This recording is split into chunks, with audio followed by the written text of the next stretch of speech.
Hi, it's Rich Gensler from the Buffalo Bills Radio Network, and of course the draft is Thursday, Friday, and Saturday this week down at Radio City Music Hall. Now I'm going to break down basically my mock draft top 10, how I think it's going to go for the top 10 teams and who they're going to pick, including the Bills. Then I'm going to give you my personal ideal way the Bills would draft, and then I'm going to give you how I think the Bills are going to draft based on what I've seen and heard.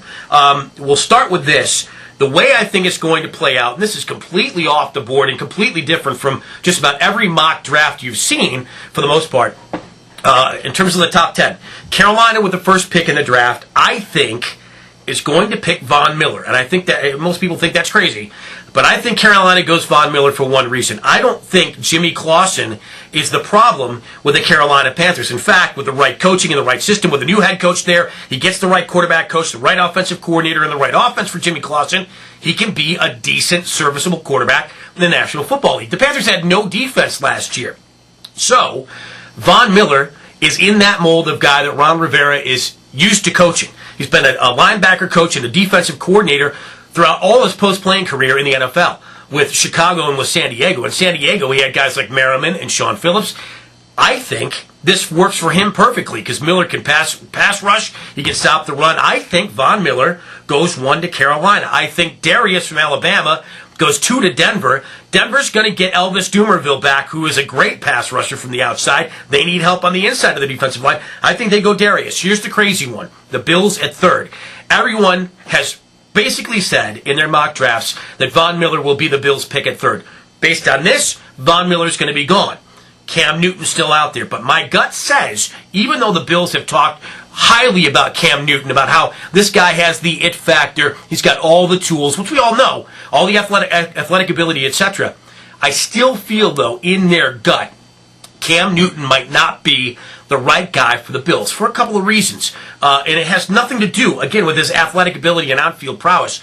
I think Buddy Nix and Chan Gailey are very old-school guys. Cam Newton is in that kind of new school mold of player. He's very cocky. He's very confident, almost overconfident to a point. Could those guys be able to relate to Cam Newton on a personal basis? Would they be able to relate to him in a film room, in a film session, in a meeting room? My gut says no. So here's the crazy thing, and I also say this based on how the Bills drafted last year. The Bills, remember, took C.J. Spiller with their pick. Why did they take C.J. Spiller? Think about it. The Bills had Fred Jackson and Marshawn Lynch. They didn't need another running back. They also had fantastic return men in terms of McKelvin, Parrish, and McGee. They didn't even need another return guy, yet they still picked C.J. Spiller because he was the best athlete in the draft. Here's where I'm going with this. The Bills will pick, I think, not my ideal pick. I think Von Miller's the best guy for the Bills if he's there. Patrick Peterson, cornerback, LSU. Best athlete in the draft. The Bills had virtually no takeaways on the back end of their defense last year, largely in part because they had no pass rush. That could change with the pass rush. But Peterson's the best athlete available. And with McGee injured all the time, it seems, at cornerback, Drayton Florence probably not going to be here next year. So you're left with who at cornerback? McKelvin, corner, Yabodi, and if they draft somebody else or get a free agent, that's all you got left at cornerback. Granted, the Bills still have great return men. Peterson was a phenomenal return man, one of the best in the country at LSU. Don't really need a return man.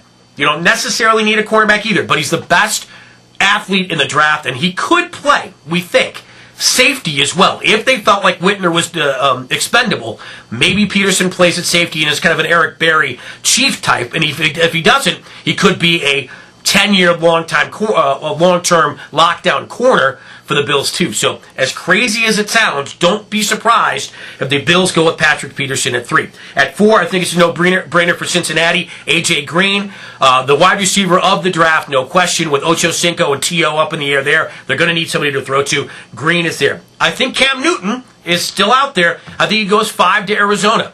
He's going to sell some tickets. The people in Arizona have been kind of down on their team. They don't have a quarterback. I think they go Cam Newton in Arizona, surprisingly. I know that a lot of people think Blaine Gabbert might go there. I think Newton goes there because he has that kind of moxie. He has that improv, and I think he could do well in that Whisenhunt offense. Robert Quinn, the defensive end from North Carolina, I think goes to Cleveland. Cleveland needs some help in run, stop, and pass rush. I think there would be a natural fit there. San Francisco has no wideouts whatsoever. I think Julio Jones, the wideout from Alabama, would be a nice fit there.